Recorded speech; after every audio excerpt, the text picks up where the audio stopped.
नमस्कार, मैं चविष्कात्री हाजिर हूं हमारा खास कार्यक्रम लेकर, रिपोर्टर डायरी। शुरुआत आज की बड़ी खबर से। हरियाणा कैबिनेट की बैठक हुई, कई अहम फैसले लिए गए जिनका सीधा फायदा जनता को मिलने वाला है। दूसरी खबर साइबर सिटी से जुड़ी है, जहां हर साल बारिश के चलते जलभराव होता है और जाम की समस्या तो आम है, लेकिन अब हालात बदलने वाले हैं। कैबिनेट मंत्री राव नरबीर सिंह ने दावा किया है कि सरकार द्वारा सभी इंतजाम कर लिए गए हैं, अब जनता को राहत मिलने वाली है। तीसरी खबर अपराध के खिलाफ पुलिस प्रशासन द्वारा चलाए गए अभियान से जुड़ी है। सोनीपत में पुलिस ने एनकाउंटर किया और गोलीबारी में एक बदमाश को ढेर कर दिया गया। चौथी खबर राष्ट्रीय राजमार्ग 44 पर सफर करने वाले लाखों वाहन चालकों के लिए बड़ी राहत की खबर है। करनाल के घरोंडा बस्ताड़ा टोल प्लाजा पर 23 जून से मल्टी लेन फ्री फ्लो यानी MLFF सिस्टम शुरू किया जा रहा है। इसके लागू होते ही वाहन बिना रुके टोल पार कर सकेंगे और टोल शुल्क स्वतः कट जाएगा। यह हरियाणा का पहला और देश का चौथा ऐसा प्रोजेक्ट है। पांचवी खबर मौसम से जुड़ी है। हरियाणा के कई जिलों में आंधी और बारिश का अलर्ट जारी किया गया है, साथ ही प्री मानसून भी एक्टिव हो गया है। ऐसे में लोगों को गर्मी से राहत मिलने की उम्मीद है।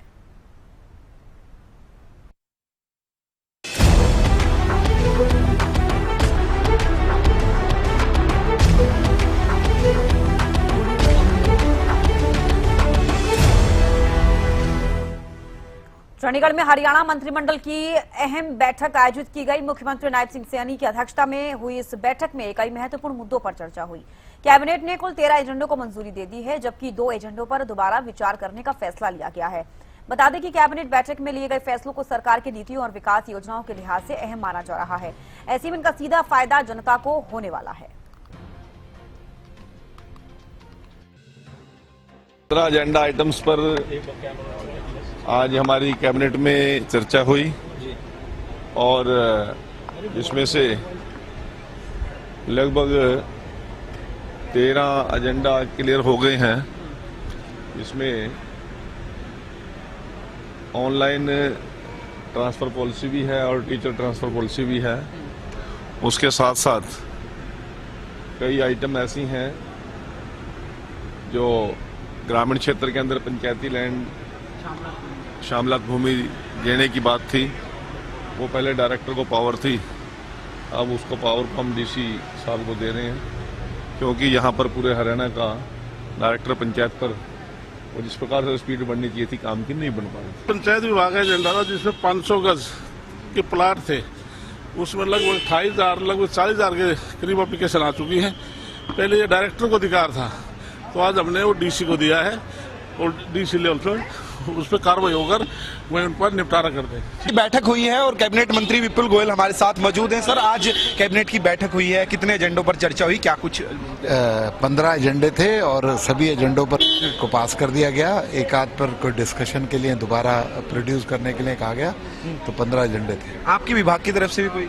हम मेरे विभाग की तरफ से भी 3 एजेंडे थे, तीनों पास हो गए। कौन कौन से सर? एक यमुनानगर की प्रॉपर्टीज के बारे में था कि उसको रेगुलाइज करने में जो अनियमितताएं थी, और एक रेवेन्यू डिपार्टमेंट का था, और एक और जो है हमारे लोकल बॉडी का था। ये थे हमारे साथ कैबिनेट मंत्री विपुल गोयल, जिन्होंने तमाम जानकारी दी और उन्होंने बताया कि आज 15 एजेंडों के ऊपर जो है चर्चा हुई और लगभग सभी एजेंडों के ऊपर सहमति बनी है। वीडियो जर्नलिस्ट जसवीर के साथ प्रदीप शोकंद, हरियाणा न्यूज, चंडीगढ़। कैबिनेट मंत्री श्याम सिंह राणा साहब हमारे साथ मौजूद हैं। सर, आज कैबिनेट की बैठक हुई है, खासतौर पर आपके विभाग की तरफ से भी कोई एजेंडा था? सर, हमारे वहाँ बागवानी का था, जिसमें हम अपने जो पेड़ पौधे हैं जो कोई नकली ना बेचे, असली अच्छी नस्ल के पेड़ पौधों के लिए दवाई ठीक हो, अच्छे रोग मुक्त हो, ऐसे पौधे मिलेंगे और वो लाइसेंस देंगे उनको, और बढ़िया से बढ़िया किसान का कोई नुकसान ना हो।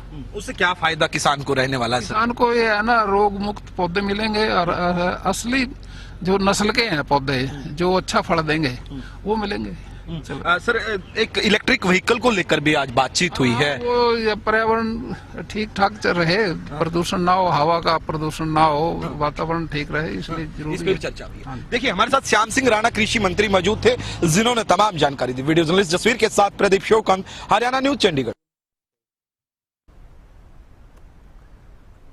मानसून से पहले गुरुग्राम में जलभराव और ट्रैफिक जाम को लेकर सरकार का बड़ा दावा।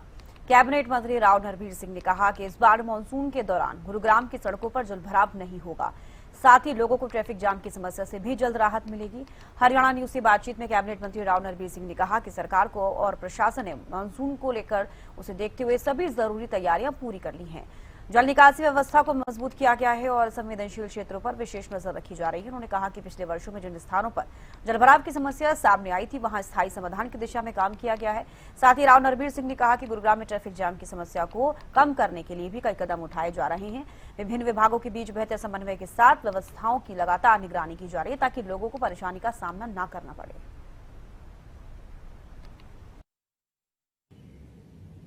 मानसून से पहले गुरुग्राम में किस तरीके के इंतजाम है, इसको लेकर मेरे साथ बात करने के लिए हैं उद्योग मंत्री राव नरबीर सिंह। उन्हीं से जानता हूं। सर, सबसे पहले गुरुग्राम की बात करें तो इंफ्रा को किस तरीके से और मजबूत किया जा रहा है, क्योंकि मानसून दस्तक देने वाली है।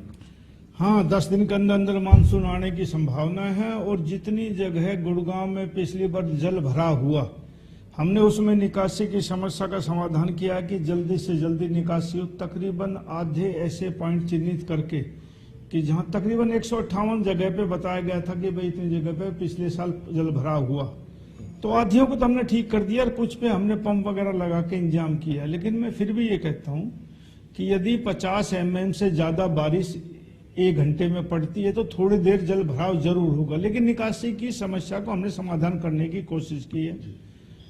परमात्मा से प्रार्थना है कि चाहे लंबी बारिश कर दे लेकिन एकदम ज्यादा बारिश ना डालें। आहिस्ता आहिस्ता बारिश होती रहेगी तो उसका निकासी भी हम करते रहेंगे और अगले साल तक सारा ये चिन्हित करके इनको हम ठीक कर रहे हैं, क्योंकि हमारी लेग 1, 2, 3 बिल्कुल रेडी है। चौथी का थोड़ा सा काम है, इस बारिश से पहले पहले वो समाप्त हो जाएगी। तो गुड़गांव में जो जल भराव होता था, इन ड्रेनों के जरिए हमारा छावलावाड़ी उसमें जो नजर ड्रेन हम बोलते हैं उसमें निकल जाएगा पानी और गुड़गांव में जल भराव की ज्यादा समस्या नहीं आएगी। सर, मुख्यमंत्री हो, केंद्रीय मंत्री हो, लगातार वो भी निरीक्षण करते हुए नजर आए। L3 पर भी कहीं ना कहीं केंद्रीय मंत्री मनोहर लाल खट्टर आपके साथ निरीक्षण उन्होंने किया, लेकिन अभी 6 mm बारिश हुई। गुरुग्राम के कुछ ऐसे पॉइंट्स थे, सिविलियन इलाके की मैं बात करूं, वहां थोड़ा सा जल भराव देखने को मिला।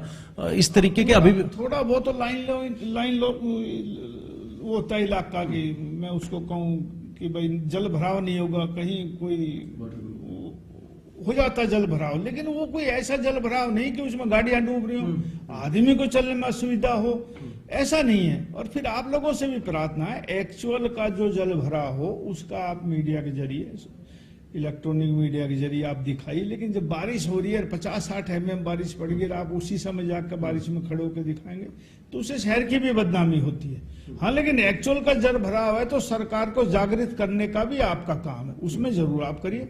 लेकिन मेरी प्रार्थना है सभी आप मीडिया वालों से कि 1 घंटे के बाद आप निकले, यदि ज्यादा बारिश होती है तो जल भराव नहीं होगा। मंत्री जी, जाम से किस तरीके से शहर को निजात मिलेगी?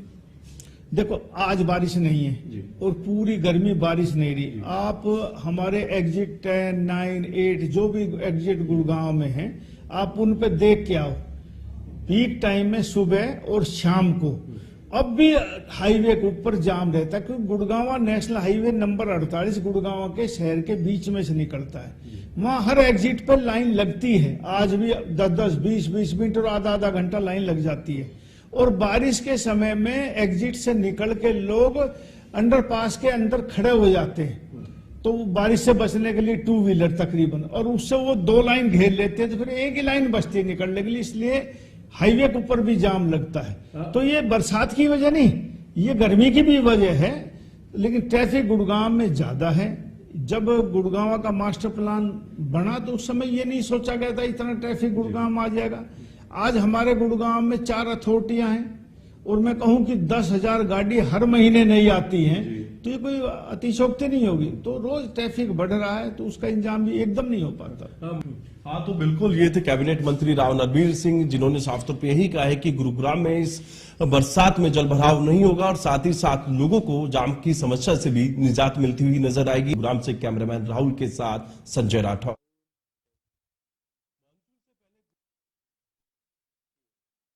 मार्ग 44 पर सफर करने वाले लाखों वाहन चालकों के लिए बड़ी राहत की खबर है। करनाल के घरोंडा बस्ताड़ा टोल प्लाजा पर 23 जून से मल्टी लेन फ्री फ्लो यानी MLFF सिस्टम शुरू किया जा रहा है और इसके लागू होते ही वाहन बिना रुके टोल पार कर सकेंगे। टोल शुल्क स्वतः कट जाएगा। ये हरियाणा का पहला और देश का चौथा ऐसा प्रोजेक्ट है। इस तकनीक में टोल बूथ और बैरियर की जरूरत नहीं होगी। सड़क के ऊपर लगे हाईटेक कैमरे और RFID रीडर वाहनों की पहचान कर सीधे टोल शुल्क काट लेंगे। इससे टोल प्लाजा पर लगने वाले लंबे जाम खत्म होंगे, सफर तेज होगा, ईंधन की भी बचत होगी। टोल प्रबंधन ने वाहन चालकों को फास्टैग सक्रिय और रिचार्ज रखने की सलाह दी है। फास्टैग नहीं होने या नंबर प्लेट से छेड़छाड़ की स्थिति में ई नोटिस जारी किया जाएगा।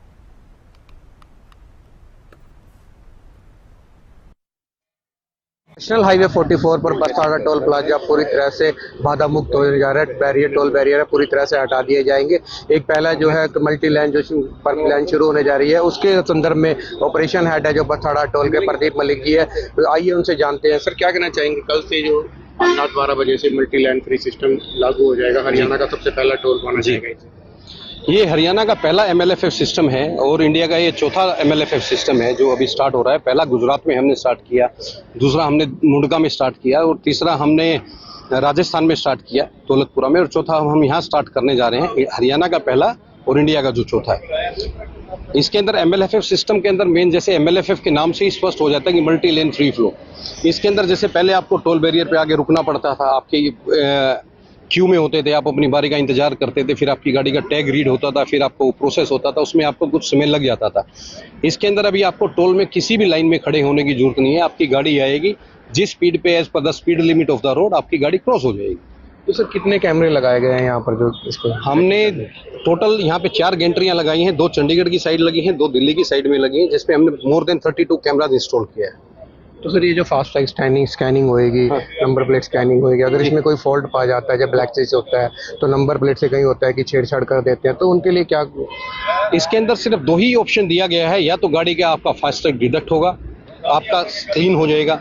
अगर आपकी गाड़ी के में बैलेंस नहीं है, किसी भी कारणवश आपका फास्टैग से बैलेंस नहीं डिडक्ट होता है, तो आपको गवर्नमेंट के द्वारा ई नोटिस भेज दिया जाएगा आपके रजिस्टर्ड मोबाइल नंबर पे।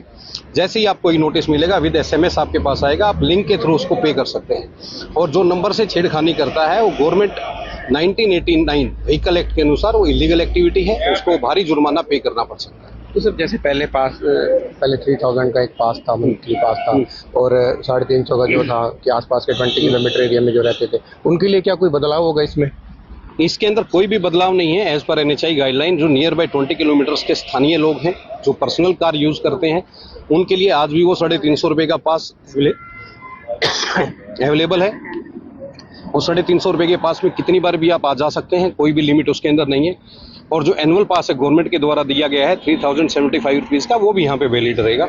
आप दोनों में से कोई भी पास यूज कर सकते हैं या आप दोनों पास भी यूज कर सकते हैं। अगर आप 350 का पास यूज करते हैं तो आपका 3075 में से कोई भी ट्रिप डिडक्ट नहीं होगा, बट उसके कंडीशन ये है कि आप 20 किलोमीटर के दायरे में हो तो आपको 350 रुपये का पास आपको पर्सनल व्हीकल के लिए अवेलेबल है। ट्रैफिक है जो जाम लग जाता था कहीं ना कहीं, उससे पूरी परेशानियों से दूर हो। बिल्कुल हमने चलाया है। अभी हम 3 प्लाजा ऑलरेडी चेक कर रहे हैं, जहाँ पे अभी मैंने आपको बताया कि 84 टोल प्लाजा बहुत बड़ा प्लाजा है, वहाँ पे 50,000 से आसपास ट्रैफिक है।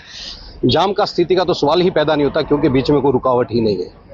तो सर जैसे आपने बताया कि पास है मंथली चलता है, चाहे एनुअली चलता है, चाहे 20 किलोमीटर में, उसमें कोई बदलाव नहीं होगा। फिर मगर गवर्नमेंट व्हीकल्स की बात करें, जैसे एम्बुलेंस की बात करें, आर्मी व्हीकल्स की बात करें, सुप्रीम कोर्ट के जजों की बात करें, तो क्या उनमें भी कुछ बदलाव देखने को मिलेगा? नहीं, वो उसके अंदर कोई बदलाव देखने को नहीं है। जो इंडियन गवर्नमेंट का जो NHI की तरफ गैजेट है वो एग्जेम्प्टेड लिस्ट में है, जैसे एम्बुलेंस है, पुलिस सायरन व्हीकल्स हैं, फायर व्हीकल्स हैं, आर्मी रजिस्टर्ड व्हीकल्स हैं, दे आर ऑलरेडी एग्जेम्प्टेड। उसमें कोई बदलाव नहीं है, उसको कोई नोटिस नहीं जाएगा, उसको कोई पैसा नहीं देना। वो पहले भी एग्जेम्प्टेड थी एज पर गवर्नमेंट NHI, आज भी एग्जेम्प्टेड। लैंड फ्री सिस्टम यहाँ से पूरी तरह लागू है। घरोंडा बस्ताड़ा टोल पर ऑलरेडी यहाँ पर भारत में 4 चल रहे हो, टेस्टिंग उनकी बड़ी जरूरी है। और कहीं ना कहीं जो देखा, जो ट्रैफिक लग जाता था, जब 5 या 10 मिनट में जो टोल कटता था, कहीं ना कहीं या वो पूरे सिस्टम से वो ट्रैफिक मुक्त बनेगा और कहीं अपनी जो स्पीड है सामान्य तौर पे जो है जहाँ से शुरू की जा सकती है। करनाल से हरियाणा न्यूज के लिए विकास कुमार की रिपोर्ट। सोनीपत के गांव खुदबड़ू के खेतों में सुबह पुलिस और गैंगस्टर गोपाल के बीच मुठभेड़ हो गई। क्राइम ब्रांच और गन्नौर CIA की संयुक्त टीम आरोपी को पकड़ने पहुंची थी। पुलिस के मुताबिक खुद को गिरा देख गोपाल ने फायरिंग शुरू कर दी। जवाबी कार्रवाई में गोपाल गंभीर रूप से घायल हो गया, जबकि CIA-1 के हवलदार देवेंद्र के हाथ में गोली लगी है। दोनों को खानपुर मेडिकल कॉलेज अस्पताल ले जाया गया, जहां डॉक्टरों ने गोपाल को मृत घोषित कर दिया। घायल हवलदार का इलाज जारी है। पुलिस के अनुसार गोपाल हत्या के 2 मामलों में उम्र कैद की सजा काट रहा था और पैरोल पर बाहर आने के बाद जेल नहीं लौटा था। उस पर कई आपराधिक वारदातों में शामिल होने के भी आरोप थे। जिला सोनीपत हरियाणा का ऐसा जिला है जहां लगातार बदमाशों के हौसले बुलंद दिखाई देते हैं, क्योंकि दिल्ली, NCR और यूपी और हरियाणा तीनों स्टेट जुड़ती हैं, जहां अपराधी काफ़ी बड़ा फायदा उठा लेते हैं, जिसके लिए पुलिस के लिए सरदर्द बन जाती है। और पुलिस ने आज एक बड़ी कामयाबी को हासिल करते हुए एक बदमाश को मुठभेड़ के दौरान ढेर कर दिया है और एक पुलिसकर्मी जो है वो घायल हुआ है। यानी कि मुठभेड़ हुई और काफ़ी बड़ी मुठभेड़ इसको कहा जा सकता है। बीती रात की घटना है, जो कि गन्नौर के एक गांव का रहने वाला बदमाश था, जो कि पुलिस की एक ज्वाइंट टीम बनी और काफ़ी बड़ी कामयाबी को हासिल करते हुए एक बदमाश को मुठभेड़ में मार गिराया।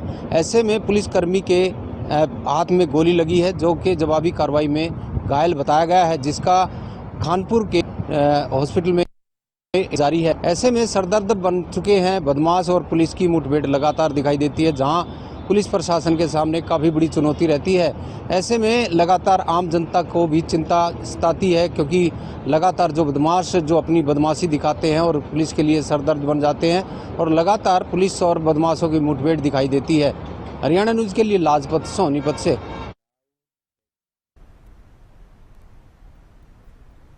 लाडवा थाना क्षेत्र में युवक से थाने के अंदर कथित सामूहिक कुकर्म मामले में अब नया मोड़ सामने आया है।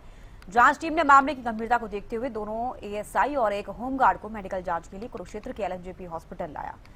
यहां उनका मेडिकल परीक्षण कराया गया है। पीड़ित का आरोप है कि थाने के कमरा नंबर 4 में उसके साथ मारपीट की गई और यौन शोषण किया गया। मामला सामने आते ही पुलिस अधीक्षक ने तत्काल कार्रवाई करते हुए ASI संजीव कुमार, ASI राजेंद्र कुमार और होमगार्ड सुमित को सस्पेंड कर दिया है।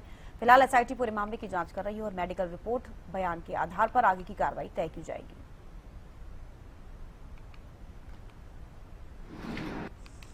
कुरुक्षेत्र के लाडवा में एक युवक के द्वारा जो है 2 ASI और एक होमगार्ड पर मारपीट और कुकर्म के आरोप लगे थे। बिल्कुल बताना चाहूंगा, लाडवा थाने का जो ये मामला बताया जा रहा है और जिसके बाद जो है कुरुक्षेत्र SP की तरफ से दोनों ASI और होमगार्ड को जो है सस्पेंड कर दिया गया था और मारपीट को लेकर मामला दर्ज कर लिया गया था। और जो कुकर्म के आरोप लगाए गए थे उसको लेकर जो SIT बनाई गई थी और कल SIT की तरफ से जो है दोनों ही ASI और होमगार्ड को जो है पूछताछ की गई थी। इसी दौरान जो है कल देर शाम जो है उन्हें कुरुक्षेत्र के LNJP अस्पताल में मेडिकल के लिए लाया गया था और वहीं DSP निर्मल सिंह के द्वारा ये कहा गया कि पूर्ण रूप से जो SIT जांच कर रही है और आज दोनों ही ASI और होमगार्ड को जो है मेडिकल के लिए लाया गया है। फिलहाल कह सकते हैं कि SIT की तरफ से जो है पूर्ण रूप से जो है जांच की जा रही है और वहीं जो पीड़ित युवक है उसकी तरफ से एक चीज कही गई है कि जिन पर जो है आरोप लगे हैं वही इस मामले की जांच कर रहे हैं, तो जरूर एक चिंता का विषय कह सकते हैं। और ऐसे में अभी देखने वाली बात होगी कि SIT की रिपोर्ट में क्या कुछ जो है सामने आता है। कुरुक्षेत्र से गगन सांगर, हरियाणा न्यूज के लिए। हरियाणा में भीषण गर्मी के बीच मौसम राहत देने वाला है। मौसम विभाग ने राज्य के 7 जिलों में आंधी और बारिश का अलर्ट जारी किया है। अगले कुछ दिनों तक मौसम में बदलाव देखने को मिल सकता है, जिससे तापमान में गिरावट आने की संभावना है। मौसम विभाग के अनुसार महेंद्रगढ़, रेवाड़ी, सिरसा, फतेहाबाद और हिसार में आज आंधी और बारिश की संभावना है। इसके अलावा भिवानी और चरखी दादरी जिलों के लिए भी अलर्ट जारी किया गया है। कई इलाकों में तेज हवाएं चलने के साथ हल्की से मध्यम बारिश हो सकती है। मौसम वैज्ञानिकों का कहना है कि पश्चिमी विक्षोभ और स्थानीय मौसमी गतिविधियों के असर से 24 जून तक मौसम में बदलाव बना रह सकता है और इस दौरान दिन के तापमान में 2 से 3 डिग्री सेल्सियस तक गिरावट दर्ज की होने की भी संभावना है। हरियाणा के 7 जिलों में आंधी बारिश का अलर्ट जारी किया गया है। राजधानी दिल्ली में आज का तापमान 35 से 38 के बीच में दर्ज किया जाएगा, यानी आज कड़ी धूप का सामना राजधानी दिल्ली के लोगों को करना पड़ेगा। हाई यूवी रेज रहने वाला और इसके साथ साथ गर्म हवाओं की जो लपटें हैं वो लोगों को झेलनी पड़ेगी। लोगों से लगातार निर्देश दिए जा रहे हैं, दरख्वास्त किया जा रहा है कि दोपहर के समय खास तौर पर घरों से बाहर ना निकले।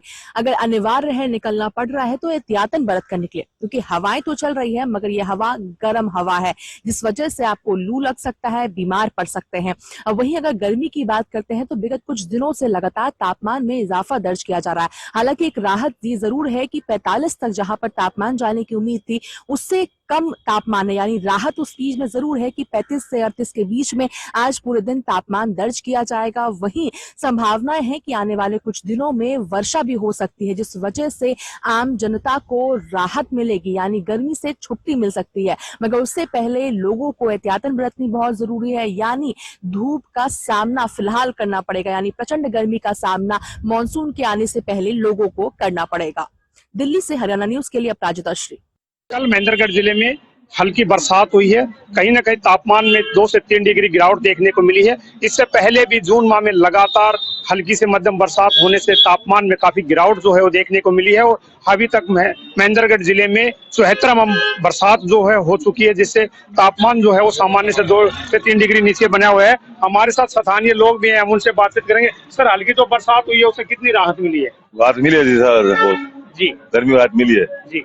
हाँ जी, बिल्कुल, ये थे स्थानीय दुकानदार जो बता रहे थे कि हल्की बरसात होने से तापमान में काफी गिरावट जो है वो देखने मिली। और भी लोग हैं, सर क्या कहना चाहेंगे? हल्की तो बरसात हुई है, कल की बरसात से बहुत राहत मिली है और जनजीवन बहुत सही हुआ है। लोग बाग घर से निकलने लगे हैं, बाजार सुनना पड़ा था वो भरने लग गए हैं, लोग बाग आवाजाही करने लग गए हैं, फल सब्जी ये सही सलामत रहे हैं जी। बिल्कुल, ये थे स्थानीय लोग जो बता रहे थे कि हल्की बरसात से तापमान जो है वो कहीं न कहीं सामान्य से नीचे हो गया है और काफी गर्मी से जो है राहत मिली है, क्योंकि मौसम विभाग का भी यही कहना है कि आने वाले 2 दिन में और भी हल्की से मध्यम बरसात होने की संभावना है, जिससे 2 से 3 डिग्री और तापमान में गिरावट देखने को मिलेगी। लेकिन फिलहाल प्री मानसून जो है वो भी एक्टिव हो गया है और मौसम विभाग ने आज 7 जिलों में बिजली तेज चमकने व आंधी तूफान का अलर्ट जारी किया है, जिनमें महेंद्रगढ़, दादरी, भिवानी, हिसार, सिरसा और फतेहाबाद शामिल है। तो ऐसे में मौसम विभाग का कहना है कि लोगों को सावधान रहने की जरूरत है। जब तेज बिजली और आंधी चलती है तो लोग बिजली के खंभों व पेड़ों के नजदीक ना रहें, क्योंकि ऐसे में पेड़ों और बिजली के खंभों का जो गिरने का खतरा ज्यादा बन जाता है। और अपने आप को बचाकर रखे और पेड़ों से दूर रहे। हरियाणा न्यूज के लिए कनीना से राजीव सुल्तानिया। यहाँ रुक रहे छोटे से ब्रेक के लिए जल्द लौटेंगे।